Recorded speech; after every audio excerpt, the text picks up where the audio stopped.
नमस्कार, सलाम वालेकुम। आज के इस मंच के ऊपर हम अलग कहानी सुनाने के लिए, जो दुनिया से अलग है मगर जरूरत है, और उसी माध्यम से आज drug free Mumbai, drug free मेरी जोगेश्वरी मुंबई अभियान, और उसकी शुरुआत आज जोगेश्वरी के इस झूला मैदान, इसको झूला मैदान क्यों कहते हैं मुझे मालूम नहीं, झूलता हुआ है या झुलाने वाला है, मगर नाम तो झूला मैदान है।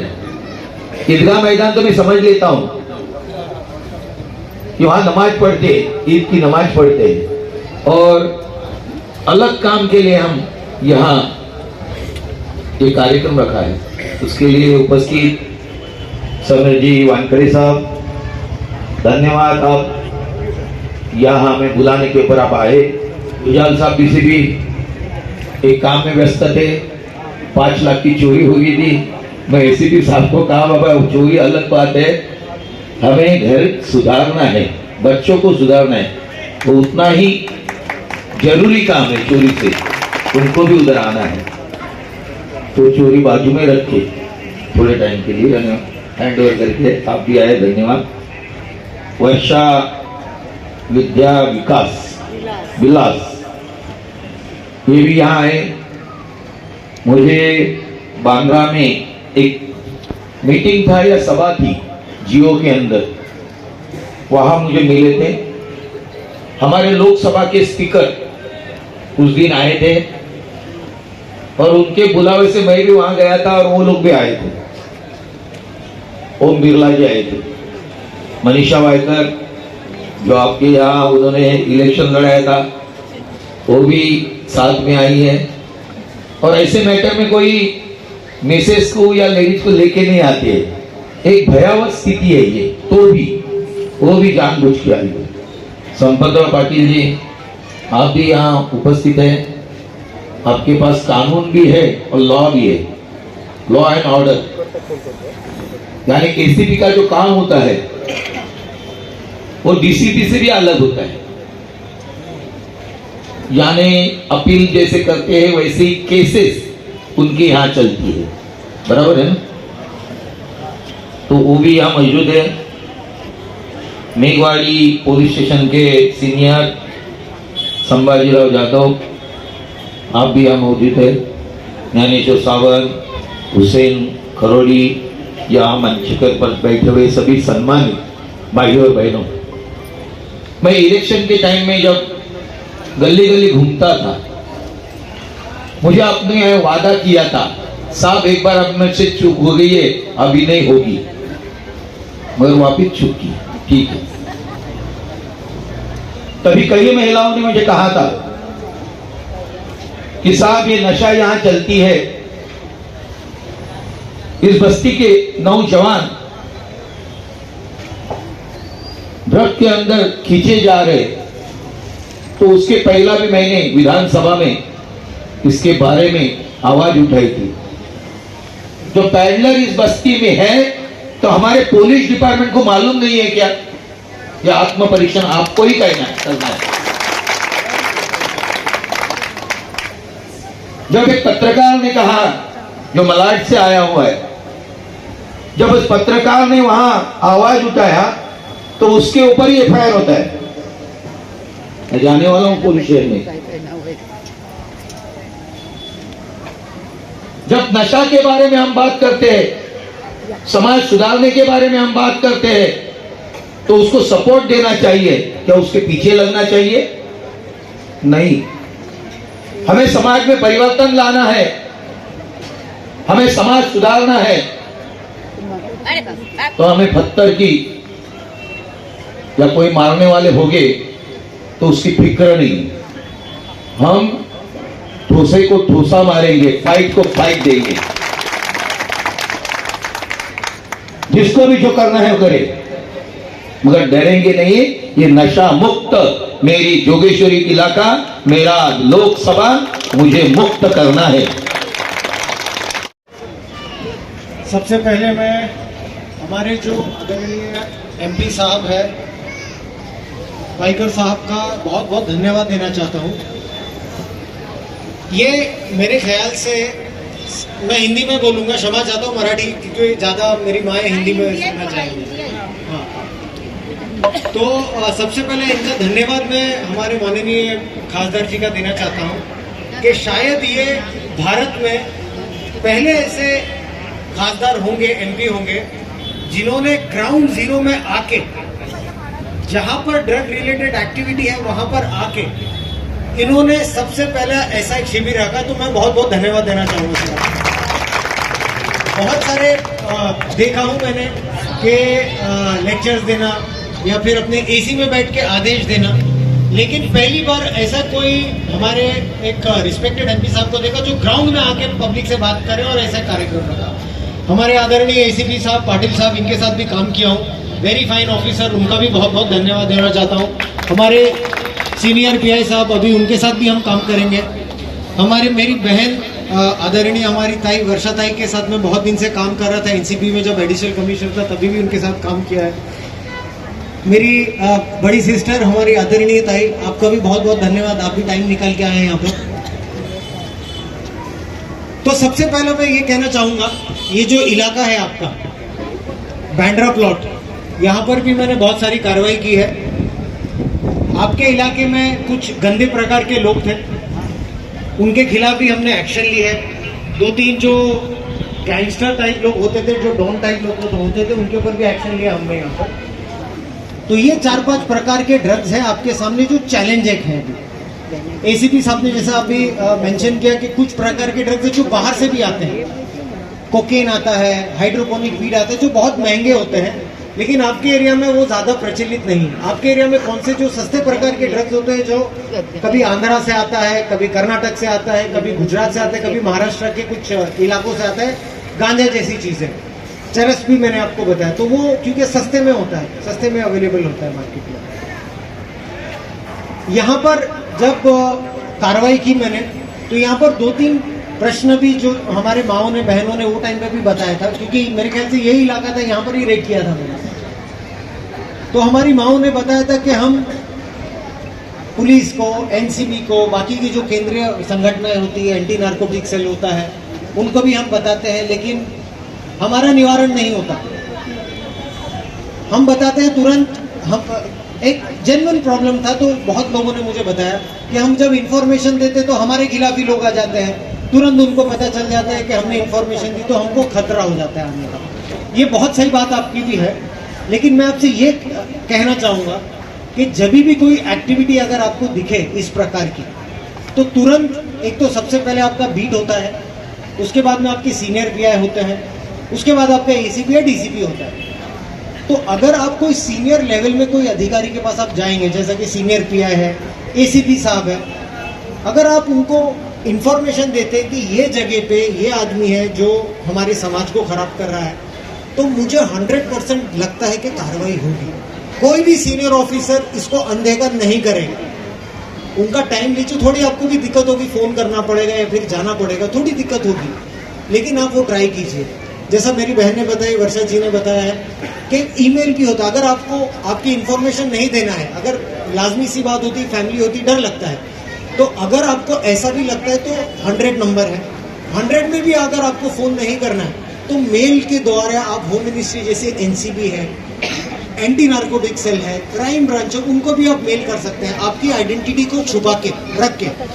अगर फिर भी निवारण नहीं हुआ तो जैसा मैंने आपसे कहा, एसीपी की ऑफिस होती है, डीसीपी की ऑफिस होती है। डीसीपी जनरली एक आईपीएस ऑफिसर होता है, बहुत ही सीनियर ऑफिसर होता है। तो अगर आप वो लेवल पे भी जाएंगे तो मुझे लगता है 100% एक्शन होगा। कोई भी सीनियर ऑफिसर ड्रग्स के खिलाफ में चुप नहीं बैठता है अभी, अगर जितना मुझे मेरी एक्सपीरियंस से पता है। बहुत सारी एजेंसीज है, you can approach any point of time. Police अपना मेहनत करती है, काम करती है। आज के टाइम पे ये मैं मानने के लिए तैयार नहीं हूँ कि पुलिस को हम बताते पुलिस कुछ नहीं करती। जरूर कभी कभी लॉ एंड ऑर्डर का इनका इशू होता है, बहुत सारे काम भी होते हैं, बहुत सारे प्रेशर भी होता है, कभी स्टाफ की शॉर्टेज होती है। इसका ये मतलब नहीं कि एक्शन नहीं होता है। अभी अगर आप देखेंगे एनडीपीएस एक्ट लगता है जब भी कोई हम एक्शन करते हैं। ये काफ़ी एक स्ट्रिंजेंट एक्ट होता है, बहुत ही टीडीएस एक्ट होता है। मैं अगर आपको कायदा बताने जाऊं तो अगर कोई व्यक्ति बेचने की कोशिश करता है ड्रग्स को, उसको कितनी सजा मिलती है आप जानते हैं? कितनी सजा है उसको 20 साल की सजा है। 20 साल की सजा, एक आदमी मर्डर करता है उससे भी ज्यादा सजा है। तो एनडीपीएस एक्ट 20 साल की सजा बेचने वाले को देता है। अगर कोई इंटरमीडिएट क्वांटिटी या बीच की क्वांटिटी अगर उसके पास मिली तो उसको 10 साल की सजा है, जिसे कहते हैं इंटरमीडिएट क्वांटिटी। अगर कोई व्यक्ति, ये भी बहुत लोगों के माइंड में गलत बात है कि हम तो सिर्फ कंज्यूम कर रहे हैं, कंज्यूम करना क्राइम नहीं। अगर आपके पास में 1 ग्राम भी ड्रग्स मिला, 1 ग्राम, तो उसके लिए भी 1 साल की सजा है और 10 साल का जुर्माना है। आणि या मंचावर असलेले सर्व मान्यवर यांना पहिलं अभिवादन करून आपल्या भाषणाला सुरुवात करत आहे। खरं तर माननीय खासदार साहेबांनी हा कार्यक्रम आयोजित केलेला आहे की ज्यामुळे यातून नशेमुक्त आपला हा एरिया आहे, तर नशामुक्त करण्याचा साहेबांनी या ठिकाणी बिवडा विचारलेला आहे। खरंच त्याचं या ठिकाणी अभिनंदन करतो। आणि या ठिकाणी मी पोलीस प्रशासनाच्या माध्यमातून अशी विनंती करतो की कुठल्याही प्रकारचे असे कुठले कृत्य चालत असेल तर कृपया पोलिसला किंवा हेल्पलाईन नंबर आहे त्यांना तुम्ही माहिती द्या। वेळोवेळी आपण या ठिकाणी कारवाई करतच आहोत, पण यापेक्षाही आपण या ठिकाणी आता जोमाने कारवाई करून हे जे एरिया आहे हा 100% नशामुक्ती केल्याशिवाय राहणार नाही असे आपल्याला या ठिकाणी आश्वासन आहे। नमस्कार, सन्माननीय व्यासपीठावर उपस्थित आपल्या सर्वांचे लाडके खासदार माननीय वायकर साहेब, त्याचबरोबर आपले वरिष्ठ अधिकारी वानखेडे साहेब, आपण सर्व मान्यवर, वरिष्ठ मंडळाचे जाधव साहेब आणि आपण सर्व बंधू भगिनींनो, या गोष्टीला मला आनंद आहे की आज आमचा महाराष्ट्र पोलीस दलाचा स्थापना दिवस आहे आणि त्याचा औचित्य साधून आपल्या भागाच्या खासदार साहेबांनी जो हा कार्यक्रम ठेवला आहे की नशामुक्तीचा, खरं तर हा कार्यक्रम कौतुकास्पद आहे। त्याबद्दल मी साहेबांचं पोलीस दलाच्या वतीने अभिनंदन करतो। आणि महत्त्वाचं म्हणजे ही जी व्यसनमुक्ती जी आहे, व्यसनमुक्ती म्हणल्यानंतर कोणतेही व्यसन असेल, त्यामध्ये असं नाही की ड्रग्ज असेल किंवा लिकर असेल किंवा तंबाखू, टोबॅको, कोणतंही व्यसन चांगलं नाहीये। कोणतीही गोष्ट म्हणजे खायचा पदार्थ जर असेल तर तो अति झाला तर त्रास होतोच। तर त्याच्यामुळे हा व्यसनमुक्तीचा कार्यक्रम आहे आम्ही आमच्या स्तरावरती राबवत असतो नेहमीच। शाळा असेल, कॉलेज असतील, सरांनाही माहीत आहे। मी नालासोपार असताना साहेबांच्या टीमनं पाठे रेड केली होती, साहेबांचे कमिशनर होते तेव्हा, आणि साहेबांचा नंबर माझ्या आता सुद्धा आहे आणि मी साहेबांशी बोललेलो पण होतो, कारण त्यांनी मी एसएसपर्यंत होतो असं आपल्या टीमनं रेड केली। हॉटेल क्रॉनमध्ये तुमच्या लोकांनी पकडलं गेल्याने रातोरात मला फोन केले, मी भरपूर माहिती घेतली, माझा स्टाफ स्वतः मी होतो आणि शेवटपर्यंत थांबलो होतो मी। आणि त्यात एक पाहिजेवर होतो मी, सर आम्ही नंतर पकडून तुम्हाला हँडओव्हर केला। सरांचं कामाची पद्धत पण फार अतिशय चौकस आणि अगदी बारकाईने काम करता सर, आणि या भागासाठी हा कार्यक्रम आयोजित केला सरांनी, एक चांगली गोष्ट आहे सर, खासदार साहेबांनी आयोजित केलं आहे। आणि व्यसनाधीनता जे काही शरीरामध्ये भावना आपल्या निर्माण होतात आणि त्यामध्ये ह्या जी लत लागते, मग तंबाखू, सिगारेट, पान, बिडी, जे काय, मग एमडी असेल, गांजा असेल, कोकीन असेल, मी जास्त बोलणार नाही सर, बोलतील नंतर, तर एकतर स्वतःचं स्वास्थ्य खराब करतं, आपल्या स्वतः शरीरावर परिणाम होतच होतो, त्याचबरोबर कुटुंबाचाही त्यामध्ये पूर्ण नाश होतो आणि एकंदरीत आपली जी ओळख असते किंवा आपला समाजाचा मान सन्मान असतो तो सुद्धा आपला त्या ठिकाणी खाली दर्जा घसरलेला असतो। एकतर जसं सिनियर बोलले सर, आम्ही या ठिकाणी ग्वाही देतो की आमचं लक्ष आहेच या भागावरती आणि आपण स्पेसिफिक असं भागाचाच बोलत नाहीये। मुंबई शहर असेल, भारतभर असेल किंवा भारताच्या बाहेर देखील असेल, ही जी व्यसनाधीनता आहे ती पूर्ण जगामध्ये पसरलेली आहे। ह्याला पूर्ण आपल्याला समोर म्हणजे ग्रासरूट लेवललाच ते संपवायला पाहिजे। पेडलर येतो, वेगवेगळ्या स्वरूपात तो नशा पदार्थ ट्रान्सपोर्ट करतात, पण त्याचं जे मूळ आहे सर, म्हणजे भारताच्या बाहेर जे मूळ आहे, तर ते जिथं मूळ आहे, ज्या ठिकाणी आहे, तिथून ते ऍक्च्युली ते संपवायला पाहिजे आपल्याला। तेव्हा कुठं आपण खऱ्या अर्थानं ही आपण लढाई जिंकलो असं म्हणता येईल, कारण हे जे कॅम्पेन्स आहेत किंवा जे सामाजिक जागरूकता आहे हे कंटिन्यू चालू आहे। प्रत्येक वर्षी आम्ही रायझिंग लेवल सर, आम्ही स्कूल लेवल असेल, कॉलेज लेवल असेल, हे कार्यक्रम ठेवतो। कधी कधी आमचे 180 असतात, म्हणजे समाजामध्ये जागृत करण्यासाठी आपण रॅली काढतो मुलांच्या, शाळांच्या।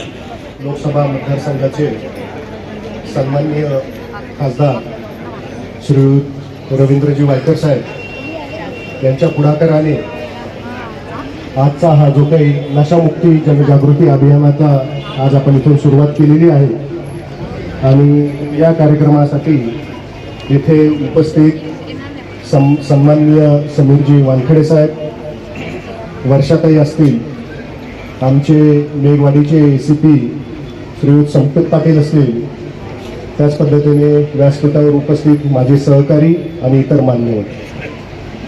एक 15 दिवसापूर्वी मला सन्माननीय खासदार साहेबांचा फोन आला होता की अशा पद्धतीने ही जी काही समाजाला अंमली पदार्थांची जी काही कीड लागलेली आहे या संबंधाने त्यांनी संसदेमध्ये तर आवाज उठवलाच होता, परंतु या समाजामध्ये याबाबत अंमली पदार्थांचे जे काही दुष्परिणाम आहे त्यामुळे केवळ त्या व्यक्तीला नव्हे तर त्या कुटुंबाला आणि पर्यायाने पूर्ण समाजावर त्याच्यावर कशा पद्धतीने परिणाम होतो आणि हे दुष्परिणाम जोपर्यंत आपल्याला कळणार नाही आणि ही कीड किती भयंकर आहे याची जाणीव आपल्याला होणार नाही तोपर्यंत आपण याविषयी समाजामध्ये जनजागृती करणं आवश्यक आहे. आणि तो कार्यक्रम ठरला आणि त्या कार्यक्रमाच्या दृष्टीने मला वाटतं आज आपण इथे सगळे जमलेलो आहोत. आपल्याला माहीत आहे की अंमली पदार्थांचं जे काही आता साम्राज्य असेल किंवा जे काही फोफावलेलं आहे ते केवळ कुठल्या व्यक्तीशी कुठल्या कुटुंबाशी हे मर्यादित राहिलेलं नाही. आपल्या सर्वांच्या घरी लहान मुलं आहेत, कॉलेजमध्ये जाणारी मुलं आहेत आणि याची जी सुरुवात आहे अत्यंत छोट्या छोट्या गोष्टींपासून होते. मला वाटतं मग वानखेडे साहेबांनी सांगितलं की मित्र असतात आणि मित्र बसल्यावर एखादा सिगरेट फुटतो, काहीतरी ही सिगरेट असते आणि ती कशी लागते, दोघं जण आहेत, 4-5 जणांचा ग्रुप आहे आणि मग त्याच्यामध्ये तो दुसरा पाहतो, अरे घेऊन पहा, आणि इथपासून ती सुरुवात होते. तिथून पुढे हुक्का आहे, लिकर दारू आहे आणि त्याच्यानंतर हळूहळू हे ड्रग्सचं जे काही व्यसन आहे ते आपल्या मुलांना लागतं. आणि याच्यात एकदा एखादा मुलगा त्याच्यामध्ये गुरफांडला की त्याला त्याच्यातून बाहेर निघणं हे केवळ अशक्य होऊन जातं. आपण या संदर्भाने सर मला इथे सांगावंसं वाटतंय की आज महाराष्ट्र पोलीसचा वर्धापन दिन आहे 2 जानेवारी. याच दिवशी तत्कालीन पंतप्रधान श्री पंडितजी नेहरू यांनी महाराष्ट्र पोलीसची स्थापना झाली आणि महाराष्ट्र पोलीसचा ध्वज हा या ठिकाणी महाराष्ट्राला दिलेला होता. आणि हे जे काही महाराष्ट्र पोलीस वर्धापन दिन आहे याच्या संबंधाने आता जो काही समोरचा आठवडा आहे याच्यामध्ये आमच्याकडे विविध प्रकारचे कार्यक्रम आम्ही इथे आयोजित करणार आहोत आणि त्याच्यामध्ये हा एक महत्त्वाचा विषय आहे. जसं सायबर क्राईम आहे त्याच पद्धतीने हा अंमली पदार्थांचं सेवन आणि त्याचा नायनाट कसा करता येईल याच्याबाबतची जनजागृती करणं हा कार्यक्रम पण आम्ही इथे घेतलेला आहे. आणि असा जो काही कार्यक्रम आहे तसंच याच्या चौक सभा घेणं, लोकांना त्याचे दुष्परिणाम सांगणं, त्याच पद्धतीने शाळांमध्ये कॉलेजमध्ये जे काही शैक्षणिक संस्था आहेत यांच्या मदतीने शाळांमध्ये पोहोचणं. काही पथनाट्य आहेत, पथनाट्य आपण चौकाचौकामध्ये करू शकतो. काही पोस्टर्स आहेत, बॅनर्स आहेत, अंमली पदार्थांची होळी आहे. अशा पद्धतीने आपण एक कार्यक्रम पुढचे 7 दिवस राबवणार आहोत. मला इथं सांगावंसं वाटतं की परिमंडळ 10 मध्ये मागच्या वर्षी आता नुकतंच वर्ष सरलेलं आहे 2024, टोटल या ठिकाणी 76 ड्रग्ज पोझिशनच्या म्हणजे हे काही अंमली पदार्थ जे साठवणूक करतात, जे काही विक्री करतात त्याच्या 76 आपण केसेस केलेल्या होत्या. 100पेक्षा जास्त लोकांना त्याच्यामध्ये अटक केलेली होती आणि जवळजवळ 14,50,67,000चा ड्रग आपण या ठिकाणी जप्त केलेले होते.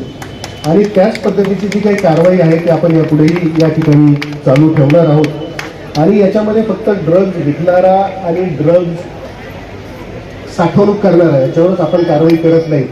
त्याची काही सार्वजनिक स्थळं आहेत, काही मोकळे मैदान आहेत, ग्राउंड आहेत, शाळा कॉलेजच्या बाहेर आहेत, सोसायटीच्या बाहेर आहेत, काही उद्यानं आहेत, BMCची काही करकरी उद्यानं असेल, काही उद्यानं आहेत. या ठिकाणी रात्रीच्या वेळेस काही लोक नशा करायला बसतात. या लोकांवरही आपण कन्झप्शनच्या बऱ्याच केसेस करतो आणि त्यांना आता आजच्या 31 डिसेंबरच्या पार्श्वभूमीवर आम्ही जवळजवळ 150 लोकांवर प्रतिबंधात्मक उपाययोजना केल्या होत्या. 144(3) प्रमाणे CRPCचा जुन्या आहे आणि नवीन 168 प्रमाणे यांच्यावर प्रतिबंधात्मक कारवाई केल्या होत्या.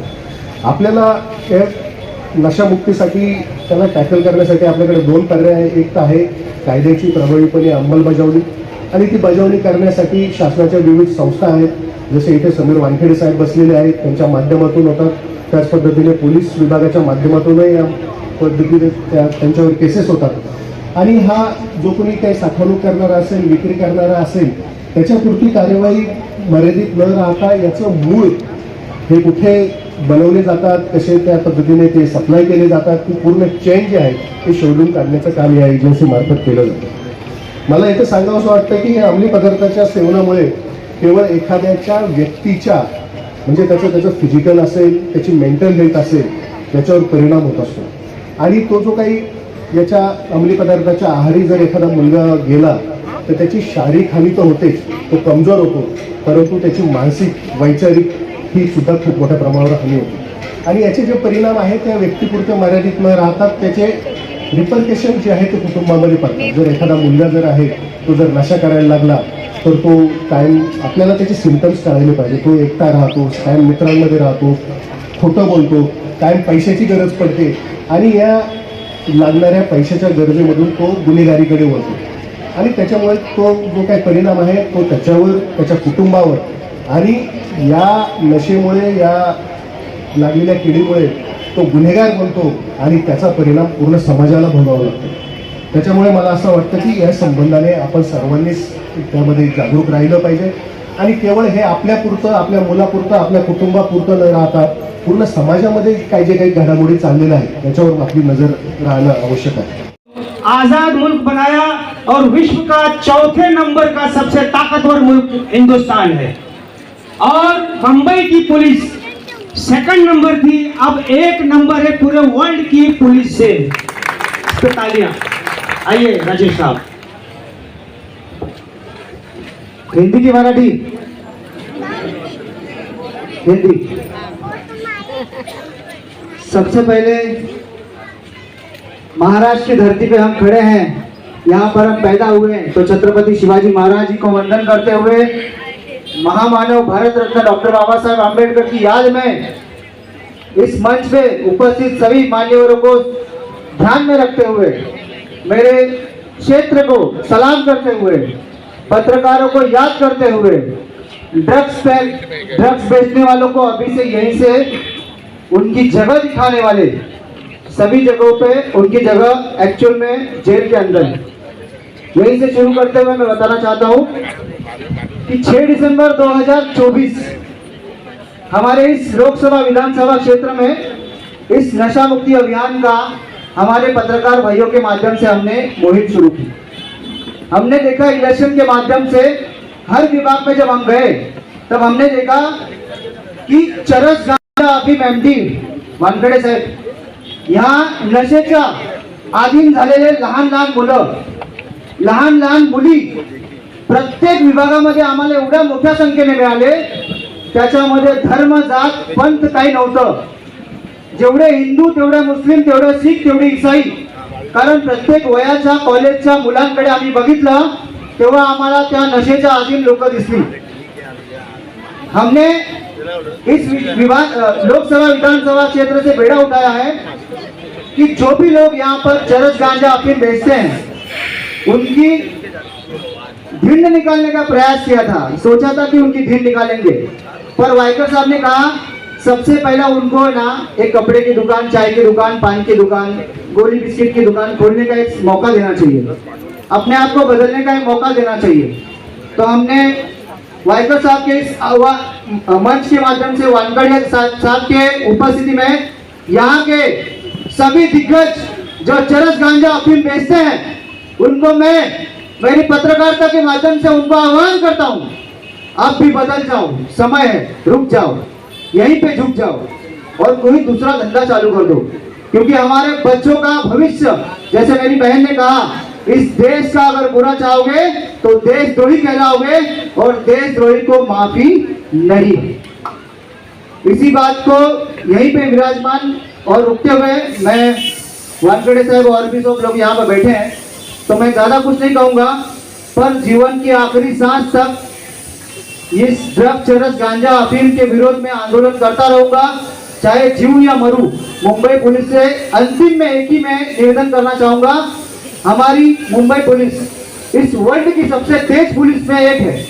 हम चाहें तो आज के आज 2 घंटे में इन ड्रग्स के माफियाओं को पकड़ सकते हैं, पर पता नहीं इस बंधन में बंधे हुए मुझे बोलने को थोड़ा बुरा लग रहा है सर, पर मैं बोल रहा हूँ। मुझे जमा हुए सभी माता बहनों से, स्टूडेंट और उनकी पेरेंट्स से भी मुझे निवेदन करना है। मुंबई पुलिस कार्रवाई करेगी, पर आप लोगों को भी उसके लिए उतरना पड़ेगा, आप लोगों को उनका साथ देना पड़ेगा।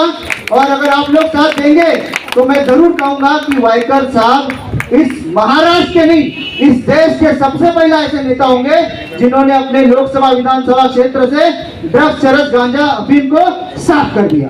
धन्यवाद वायकर साहेब, मला इथे बोलवलात, आमचा विषय तुम्ही खूप वरपर्यंत पोहोचला त्यासाठी खूप धन्यवाद।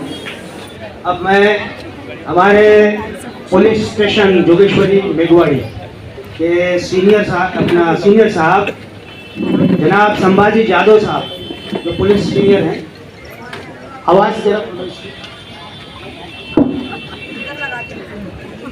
मेघवाड़ी पुलिस स्टेशन के सीनियर संभाजी जादव साहब से मैं गुजारिश करूंगा कि वो, मैं ला रहा हूँ, वो अपनी भावना भी पेश करें। 2020 तक काम करी वो सेंटर में, तो मुझे ये सबसे हाथ जोड़ के विनती करना है कि घर से गली से रास्ता से अपना विभाग और विभाग से फिर हमको बाहर निकल के करना है। लेकिन हर माँ को, हर बहन को, हर दादी को मैं हाथ जोड़ के विनती करती हूँ कि अगर आपके घर में अगर ये समस्या है तो उसको छुपाना नहीं है। अगर छुपाओगे तो वो दबने वाली नहीं है, वो आगे बढ़ने वाली है और लास्ट स्टेज पे आपको ऐसा हो जाएगा कि वो बच्चा आपके हाथ से निकल जाएगा। तो बच्चों की जो उम्र है 18 साल के पहले, वो कभी भी गलत चीज करते हैं, गलत रास्ते पे जाते हैं। तो बच्चों का ध्यान रखना है हमको। हम स्कूल पढ़ाते हैं, अच्छे से अच्छे स्कूल में पढ़ाते हैं, उनकी फीस भरते हैं, लेकिन उनके तरफ ध्यान नहीं देते हैं। तो हमको यही ध्यान देना है कि हमारा बच्चा क्या कर रहा है, पहले क्या कर रहा था, अभी क्या कर रहा है, और उसके दोस्त कौन से हैं, स्कूल में बराबर जा रहा है, नहीं जा रहा है। और बच्चों को हम अगर सब पेरेंट्स टाइम देंगे तो हम, जैसा वाइकर साहब ने बोला है कि जोगेश्वरी में नशा मुक्त हो जाएगा, तो बिल्कुल सही बात है ये। अगर हम सब मिलके नशे के विरुद्ध अगर मुहिम चलाएंगे तो बिल्कुल 101% मैं बोलती हूँ कि वाइकर साहब का कहना बिल्कुल सच हो जाएगा। धन्यवाद। और मुंबई, खासकर मुंबई में बहुत बड़े पैमाने पर पूरे महाराष्ट्र में ये नशा मुक्ति का अभियान चल रहा है। तो कहीं न कहीं पर शासन प्रशासन साथ में है और इसको लेकर उन्होंने कहा कि ये 3 डी जो छुपे हुए हैं, ये 3 डी से समझना बहुत जरूरी है। ये जो ड्रग्स है ना, ये पूरी तरह से सामाजिक, मानसिक और मेडिकल बीमारी है। आपको ये समझना होगा कि हमारे इलाके में अगर वो आ रहा है तो ये 3 लोगों का खतरा, 3 बातें जिसको हम साइको, सोशो और मेडिकल बीमारी कहते हैं, तो ये 3 तरह के खतरे अपने पास लेके आ रहा है। केंद्र के स्तर पर एक नंबर दिया गया है, राज्य के स्तर पर एक नंबर दिया गया है और मुंबई के स्तर पर भी मुंबई पुलिस द्वारा एक नंबर दिया गया है। आपको उस जानकारी को वहां तक पहुंचाना है। सबसे पहला काम आपको वो करना पड़ेगा। अगर सही मायने में आप चाहते हो, मेरा कहना है कि अभी तो हमारे हाथ में एक एंड्रॉइड फोन आ गया है, इसलिए उसको आप क्लिक करोगे। इससे लड़ने के लिए सबसे पहले अपने कान, अपनी आंखें और अपना मुंह, ये 3 चीजों का इस्तेमाल करना बहुत जरूरी है।